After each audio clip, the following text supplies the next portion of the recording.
اور جسٹس جو یحییٰ ہیں ان کو چیف جسٹس بھی لگا دیا گیا ہے. آپ کس طرح دیکھتے ہیں اور کیا اس فیصلے کو دیکھتے ہیں اور کیا کرنے جا رہے ہیں؟ دیکھیے جی، جہاں تک یا جسٹس یحییٰ صاحب کا تعلق ہے، بہت لرنڈ، بہت انڈیپینڈنٹ، آزاد طبیعت کے جج ہیں. ان کی ججمنٹس بہت اچھی ہیں، کوالیفیکیشن ان کی بہت زیادہ ہیں، اور ان کو ایز سچ ان کی ذات سے کسی کو آبجیکشن نہیں ہو سکتا اگر وہ چیف جسٹس بنے. لیکن ہمارا موقف کچھ مختلف ہے. ہمارا موقف یہ ہے ایز پی ٹی آئی. ہم کہتے ہیں کہ جو پروسیس تھا ان امینڈمنٹس کا، جس طرح جو عمل کیا گیا ان امینڈمنٹس کو کرنے کے لیے، جس طرح سینیٹرز کو اور ایم این ایز کو قید کر کے ان سے ووٹ لیے گئے، یہ سارے پروسیس غلط ہے، اور اس لیے یہ ہم آئینی ترمیم کے خلاف ہیں. اور ہمارے خیال سے یہ آئینی ترمیم کو چیلنج کیا جا سکتا ہے.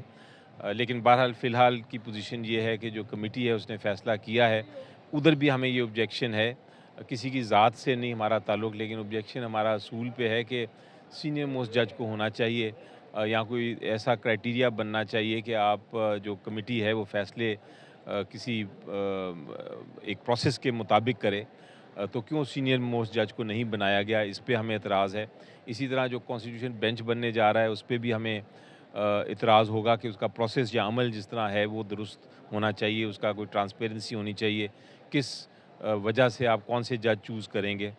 اور پھر میں ذاتی طور پہ وکیل کے طور پہ یہ بھی دیکھتا ہوں کہ یہ سارا جو کیس ہے، ساری جو ترمیم ہے، اس میں کنفیوژن بہت ہوگی، اور آپ کی یہ چل نہیں سکیں گی ترمیم، کیونکہ آئینی عدالت نے کیا کام کرنے ہیں اور سپریم کورٹ نے کیا کام کرنے ہیں، یا آئینی بینچ نے کیا کام کرنے ہیں.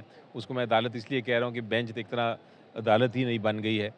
تو اس بینچ نے کیا کیا کام کرنے ہیں، اور جو سپریم کورٹ ہے اس نے کیا کام کرنے ہیں، ان کی جورسڈکشنز کیا ہیں، اس میں بہت کنفیوژن ہوگی.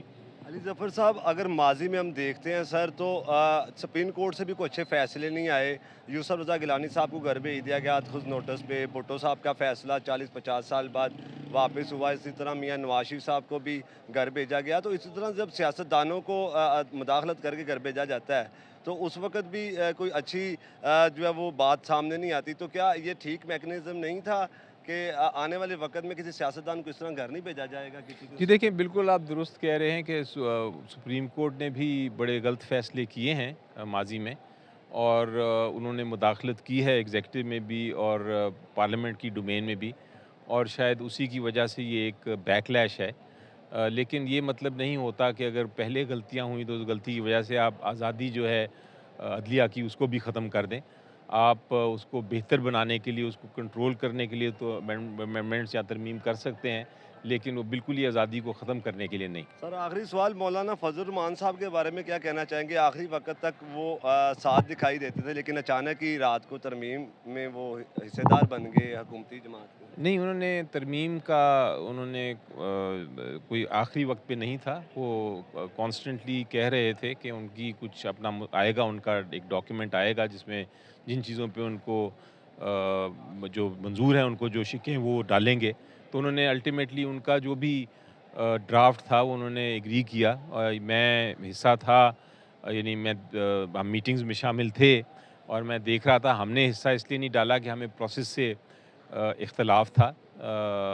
ہو سکتا ہے تاریخ میں آگے جا کے ہم اپنا امینڈمنٹس فردر ڈالیں خود، اور کوشش کریں کہ اس چیز کو بہتر کریں، اور ہو سکتا ہے مولانا صاحب ان ترامیم میں ہمارا ساتھ دیں.